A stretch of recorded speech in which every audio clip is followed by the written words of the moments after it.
नमस्कार। आज हम लोग कंटिन्यूटी का 2 क्लास हो चुका है। आज थर्ड क्लास में, फर्स्ट क्लास में हम लोग पढ़े थे फंक्शंस का कंटिन्यूटी चेक करना किसी गिवन पॉइंट पे, है ना।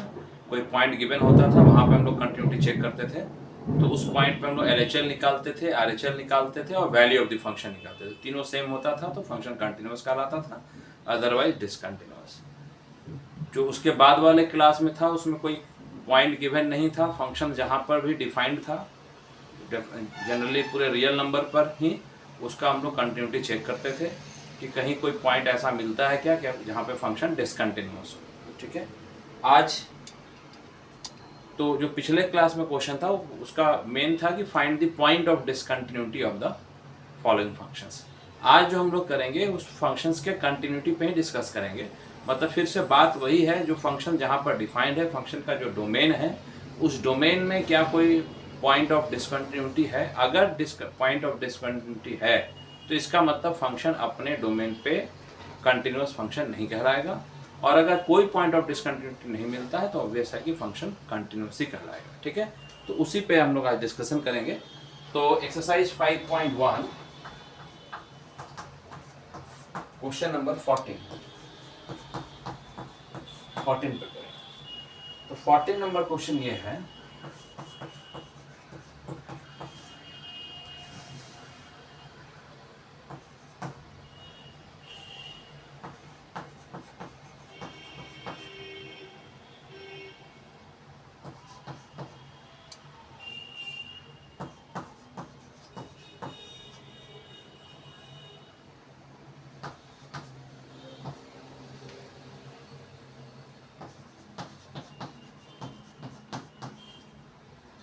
हाँ फंक्शन यहाँ पे डिफाइंड है, यानी फंक्शन का अगर हम लोग डोमेन समझें तो फंक्शन 0 से लेकर 10 तक में डिफाइंड है, यही इसका फंक्शन का डोमेन है। और 0 से 1 तक में फंक्शन डिफाइंड है 3, 1 से लेकर 3 तक में फंक्शन डिफाइंड है 4, और 3 से लेकर 10 तक में फंक्शन डिफाइंड है 5, है ना।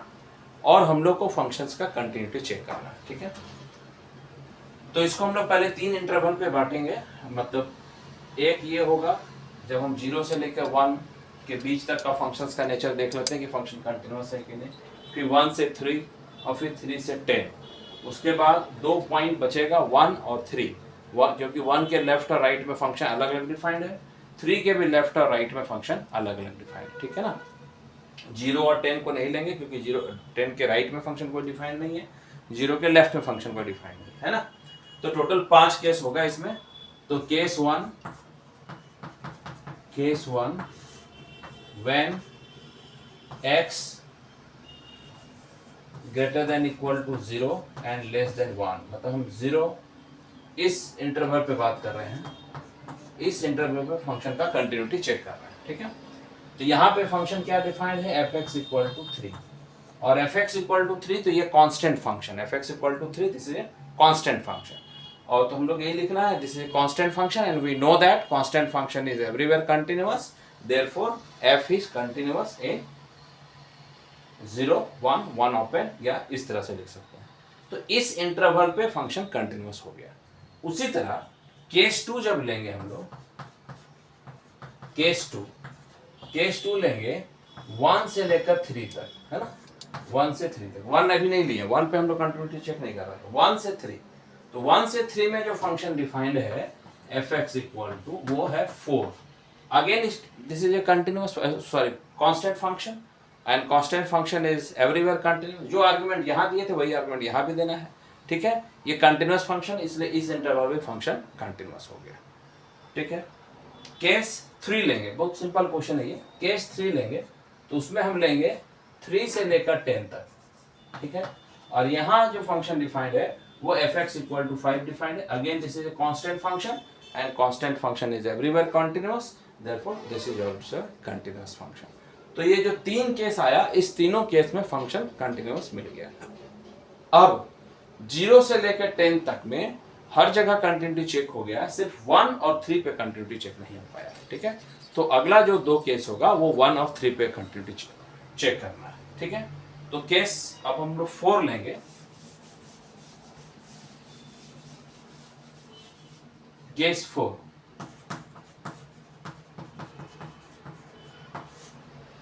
एट x इक्वल टू 1, ठीक है, एट x इक्वल टू 1। तो इसमें हम लोग LHL भी निकालेंगे और RHL भी निकालेंगे, ठीक है।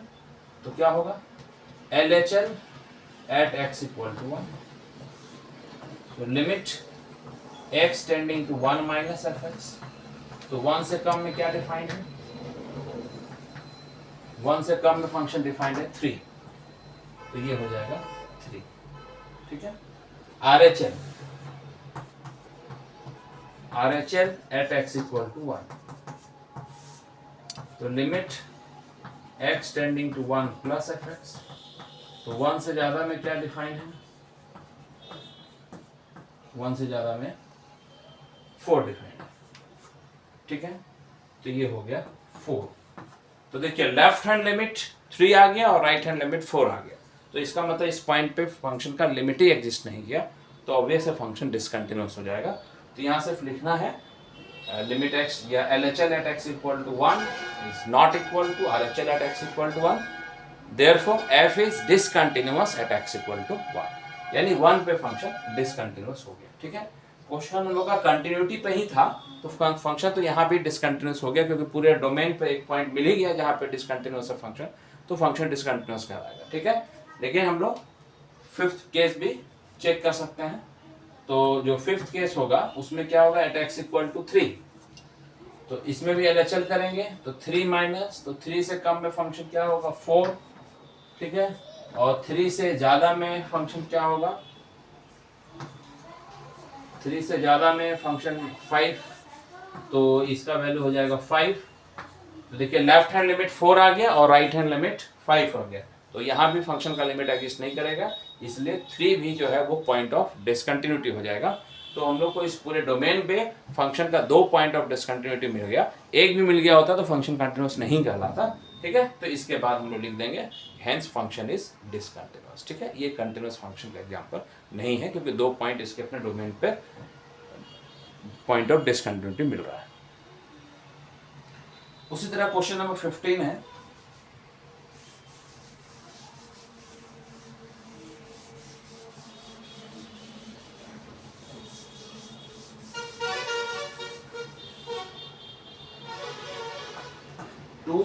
if x is less than 0, 0 if 0 less than x less than 1, and 4x if x is greater than 1, ठीक है। ये अब इस पे चेक करना है, फिर देखिए पूरे नंबर लाइन पे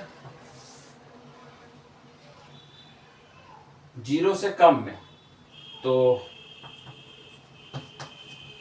0 से कम में फंक्शन 2 है, 0 से लेके 1 तक में 0 डिफाइंड है, 1 से ज्यादा में मतलब पूरे रियल नंबर में फंक्शन डिफाइंड है, ये 4x डिफाइंड है, ठीक है।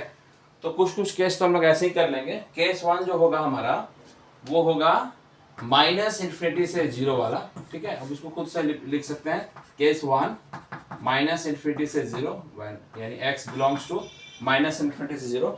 तो इसमें जो फंक्शन डिफाइंड है वो fx equal to 2 and this is a constant function, we know that constant function is everywhere continuous, therefore continuous, ठीक है। तो इस इंटरवल पे कंटीन्यूअस हो गया। अब जो अगला केस लेंगे केस 2, वो होगा 0 से लेकर 1, ठीक है, 0 से 1, यहाँ पे हो जाएगा fx equal to 0, again this is a constant function and constant function is everywhere continuous, so this is a continuous function, तो ये भी कंटीन्यूअस हो गया। और केस 3 लेंगे, वो होगा 1 से इंफिनिटी, यानी x ग्रेटर देन 1, तो वहां पे हो जाएगा fx equal to 4x and this is a polynomial function, we know that polynomial function is everywhere continuous, therefore fx is continuous. तो देखिए ये सारे में कंटीन्यूअस हो गया। अब सिर्फ 2 पॉइंट छूट गया, एक 0 और 1, यहाँ पे कंटिन्यूटी हम लोग का चेक नहीं हो पाया है, ठीक है।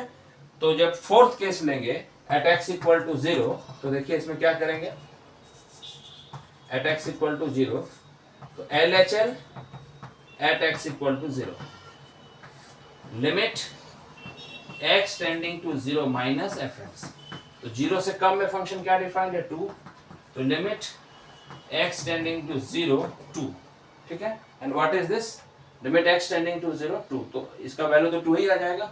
तो 0 पे LHL जो है वो 2 आ गया, और RHL जब हम इसका लेंगे RHL at x equal to 0, तो limit x tending to 0 plus fx, और 0 से ज्यादा में फंक्शन 0 के फॉर्म में डिफाइंड है तो 0। तो देखिए LHL 0 आ गया और LHL 2 आ गया और RHL 0 आ गया एट x इक्वल टू 0। तो दोनों सेम नहीं आया, यानी फंक्शन डिसकंटिन्यूअस हो गया एट x इक्वल टू 0 पे। तो x equal to 0 is point of discontinuity. उसी तरह जब 1 पे चेक करेंगे तो इसको बना सकते हैं 1 से लेस पे 0 आएगा, ठीक है, और 1 से ज्यादा पे 4x आएगा। तो 4x में जब लिमिट आप पुट कीजिएगा तो 4 आ जाएगा, ठीक है। तो इसमें भी सेम नहीं आया, तो 1 भी पॉइंट ऑफ डिसकंटिन्यूटी। तो यहाँ भी दो पॉइंट ऑफ डिसकंटिन्यूटी मिल गया, तो इसका मतलब ये भी फंक्शन जो है ये कंटिन्यूअस फंक्शन नहीं है। 16 number,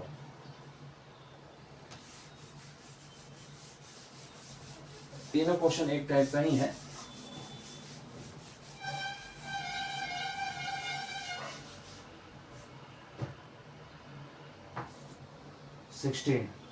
-2 x less than equal to -1, 2x -1 x less than equal to 1 and 2 if x greater than 1, ठीक है। अब यहाँ पे देखिए फिर इसमें -1 1, तो -1 से कम में -2 डिफाइंड है, -1 से 1 के बीच में 2x डिफाइंड है, 1 से ज्यादा में 2 डिफाइंड है, ठीक है। फिर पहला case when x less than -1 fx equal to -2 constant function continuous, -1 से 1 के बीच में fx equal to 2x, ये सेकेंड केस होगा। This is a polynomial function everywhere continuous, so continuous. Third case when x greater than 1 तो fx equal to 2, ठीक है। तो fx equal to 2, तो ये भी कांस्टेंट फंक्शन, इसलिए फंक्शन यहाँ भी कंटिन्यूअस, ठीक है। तो ये तीनों इंटरवल पे कंटिन्यूअस हो गया, लेकिन अब 1 पे -1 पे छूटा है और 1 पे छूटा है। तो केस 4 जब लेंगे, यानी at x equal to 1, at x equal to 1, तो क्या होगा, लिमिट LHL निकालेंगे, है ना। LHL at x equal to 1, ये हो जाएगा limit x tending to 1 minus fx, तो लिमिट x टेंडिंग टू 1, और 1 से कम में क्या डिफाइंड है, कहाँ पे चेक होगा, sorry, at x equal to -1 है ना, एट x इक्वल टू -1 पे तो -1 माइनस, तो x टेंडिंग टू -1 और -1 से लेस पे क्या डिफाइंड है, -2 डिफाइंड है, इसका वैल्यू हो गया -2, ठीक है। RHL at x equal to -1, limit x tending to -1 plus fx, limit x tending to -1, और -1 से प्लस में क्या डिफाइंड है, 2x डिफाइंड है। यहाँ x इक्वल टू -1 जैसे देंगे तो ये हो जाएगा -2, ठीक है।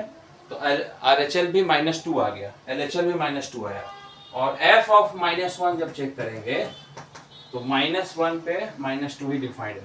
तो देखिए यहाँ पर left hand limit, right hand limit और वैल्यू ऑफ द फंक्शन तीनों सेम आ गया, यानी x इक्वल टू -1 पे फंक्शन कंटिन्यूअस हो गया, ठीक है। तो यहाँ लिखेंगे since limit x tending to -1 minus is equal to limit x tending to -1 plus fx equal to f of -1, तो therefore f is continuous at x equal to -1, ठीक है। -1 पे कंटिन्यूअस हो गया। उसी तरह जब 1 पे चेक करेंगे तो 1 से कम में क्या डिफाइंड होगा, 1 से लेस पे 2x डिफाइंड होगा, और जब हम इसमें x इक्वल टू 1 डालेंगे तो 2 बन जाएगा। 1 से ज्यादा में 2 ही डिफाइंड है, तो ये 2 ही रहेगा, ठीक है, और f1 भी 2 है, ठीक है। तो यहाँ भी फंक्शन का तीनों वैल्यू मतलब तीनों जगह सेम हो गया, LHL भी 2, RHL भी 2 और वैल्यू ऑफ द फंक्शन भी 2, तो फंक्शन x इक्वल टू 1 पे भी कंटिन्यूअस हो गया, ठीक है। तो देखिए पूरे डोमेन पे इंटरवल पे तो कंटिन्यूअस हो ही गया था, और ये दोनों पॉइंट पे भी फंक्शन कंटिन्यूअस हो गया, यानी यहाँ पे कहीं भी पॉइंट ऑफ डिसकंटिन्यूटी नहीं मिला, तो ये वाला फंक्शन कंटिन्यूअस फंक्शन का एग्जांपल है, ठीक है। तो हम लोग लिखना होगा this is A continuous function.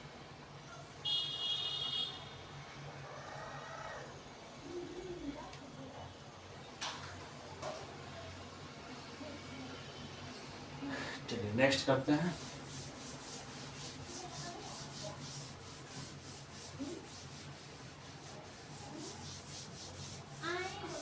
इसी टाइप में क्वेश्चन जो नेक्स्ट है वो है क्वेश्चन नंबर 21 का ए। इसे बहुत सिंपल है, sin x plus cos x। इसमें सिंपल लिखना है कि इसका कंटिन्यूटी चेक करना है। तो sin x, we know that sin x function is continuous, cos function is also continuous, and sum of two function is continuous, therefore sum of two continuous function is continuous, therefore fx equal to sin x plus cos x is continuous। ये इसमें लिखना है ना, simple है। देखिए हम लोग पता है sin x फंक्शन कंटिन्यूस है, cos x फंक्शन भी कंटिन्यूस है, और हम लोग पढ़े हैं कि दो कंटिन्यूस फंक्शन का जो सम होता है, डिफरेंस होता है, मल्टीप्लिकेशन होता है, डिवीजन में क्या डिनोमिनेटर जीरो नहीं होना चाहिए, तो वही कंटिन्यूस होता है। तो यहाँ वही है कि हम लोग लिखना, we know that both sine function and cosine functions are everywhere continuous. We also know that sum of two continuous function is continuous, therefore sin x plus cos x is continuous, therefore fx is continuous। उसी तरह जो इसका B portion है उसमें क्या है, same argument होगा, जहां हम सम लिखे हैं वहां डिफरेंस लिखना होगा। Difference of two continuous function is continuous, तो ये भी कंटिन्यूअस फंक्शन का एग्जांपल हो जाएगा। ठीक है, थर्ड में सी में फिर वही, we know that sin x and cos x are both continuous function, we also know that product of two continuous function is continuous, therefore sin x into cos x is continuous, therefore fx is continuous। इसलिए function fx जो है वो continuous function हो जाएगा। ठीक है, तो ये 21 में जो तीनों क्वेश्चन था, तीनों इसका कंटिन्यूस फंक्शन का एग्जांपल है। अब 22, इस पे डिफाइन क्या है, cosec x, sec x, sorry पहले हाँ cosine x, cosecant x, secant x, cotangent x, ये सब फंक्शंस का कंटिन्यूटी के बारे में हम लोग को डिस्कस करना है। ठीक है, तो कोसाइन फंक्शन तो कंटिन्यूस होता ही है, cosecant x तो ये हो जाएगा fx equal to 1 by sine x। ठीक है, अब इसमें क्या है, इसमें इसको ऐसा लिख सकते हैं gx बाई hx। ठीक है, gx by hx where gx equal to 1 and is a constant function, we know that constant function is continuous, therefore gx is continuous, and hx equal to sin x, sin x function is also continuous। ठीक है, तो ये भी continuous हो गया। तो अब gx by hx भी कंटिन्यूस होगा, लेकिन कहाँ कंटिन्यूस नहीं होगा, जहाँ पर hx जीरो हो जाएगा वहां पे कंटिन्यूस नहीं होगा। तो sin x कहाँ पर जीरो होता है, sin x equal to zero कहाँ पर होगा, x equal to n pi. ठीक है, तो लिखेंगे fx equal to 1 by sine x equal to cosec x will be continuous. ठीक है, continuous on r minus n pi n belongs to z। ठीक है, पूरे पे ये कंटिन्यूअस हो जाएगा। उसी तरह इसमें दिया है सेकेंड sec x। ठीक है, तो sec x का जो आर्गुमेंट होगा वो होगा 1 बाई cos x का, 1 बाई cos x। फिर यहाँ वही कांस्टेंट फंक्शन है, ये कोसाइन फंक्शन है, तो लिखना यही है gx is equal to 1 constant function and constant function is everywhere continuous, therefore gx is continuous। hx equal to cos x is also a continuous function। ठीक है, तो therefore gx by hx will be also continuous only except when hx equal to 0। तो hx कब 0 होगा, यानी cos x equal to 0। तो cos x equal to 0 यानी x equal to क्या हो जाएगा 2n plus 1 pi by 2। यहाँ पे कंटिन्यूस नहीं होगा, तो ये जो sec x है ये कहाँ पे कंटिन्यूस हो जाएगा, पूरे real number except 2n plus 1 pi by, यहाँ पर कंटिन्यूस मतलब नहीं होगा, n बिलोंग टू 0। ये हो गया sec x। और फिर cotangent x है, यानी cot x, तो cot x के लिए हम लोग लिखेंगे, ये अपने से कर लीजिएगा, cos x by sin x। cos x भी कंटिन्यूस फंक्शन, sin x भी कंटिन्यूस, तो दोनों का डिवीजन भी कंटिन्यूस होगा। सिर्फ कहाँ कंटिन्यूस नहीं होगा, sin x जहाँ जीरो होता होगा, और sin x कहाँ जीरो होगा, n पाई पे, जो भी हम लोग cosec x में किए थे। तो जो cosec x का डोमेन था r माइनस n पाई, वही यहाँ इसका भी डोमेन होगा, और वहाँ पर ये फंक्शन कंटिन्यूस हो जाएगा। ठीक है, अब हम लोग आते हैं क्वेश्चन नंबर 23।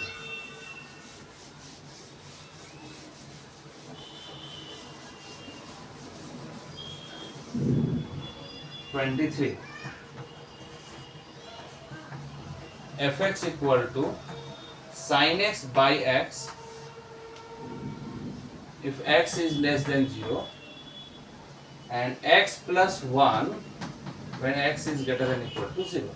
ठीक है, तो देखिए जीरो से लेस पे ये फंक्शन डिफाइंड है, जीरो से मोर पे ये डिफाइंड है, तो दो केस तो ऐसे हो जाएगा और एक केस लेंगे जीरो पर, क्योंकि जीरो के लेफ्ट और राइट पे अलग अलग फंक्शन डिफाइंड है ना। तो तीन केस में इसको सॉल्व करेंगे। तो case one F X equal to sine X by X, ठीक है। अब यहां लिखना है, ऐसे भी लिख सकते हैं, we know that sine functions, we know that sine X function is everywhere continuous, या इसको ऐसे भी लिख सकते हैं equal to G X by H X where G X equal to sine X is everywhere continuous, H X equal to X, ठीक है, is polynomial function, it is also everywhere continuous. तो G X by H X भी continuous होगा except जहां पर ये zero होता हो, तो एक्स जीरो पर नहीं होगा, तो जीरो ऐसे भी नहीं लेना है आपको, क्योंकि केस वन हम लोग का है ही क्या, एक्स लेस देन जीरो पे, तो नॉट इंक्लूडिंग जीरो है, तो यहाँ यानी इस इंटरवल पे ये फंक्शन कंटिन्यूस हो जाएगा, क्योंकि यहाँ ये कहाँ कंटिन्यूस नहीं होता, यहाँ पर ये जीरो हो जाता है, तो जीरो लेना ही नहीं है, ठीक है।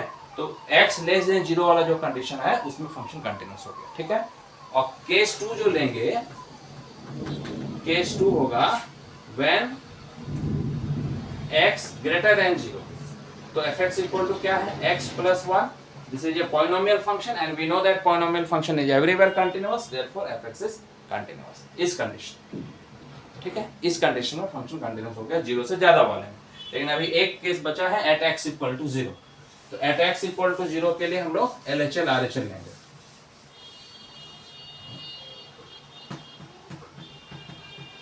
LHL at x equal to 0, तो क्या होगा, limit x tending to 0 minus fx, तो लिमिट x टेंडिंग टू 0, 0 से कम पे क्या डिफाइंड है, sin x बाई x, और ये लिमिट का फॉर्मूला है ना, पढ़े थे हम लोग, limit theta tends to 0 sin theta by theta equal to 1, तो ये 1 हो जाएगा, ठीक है। RHL at x equal to 0, so limit x tending to 0 plus fx,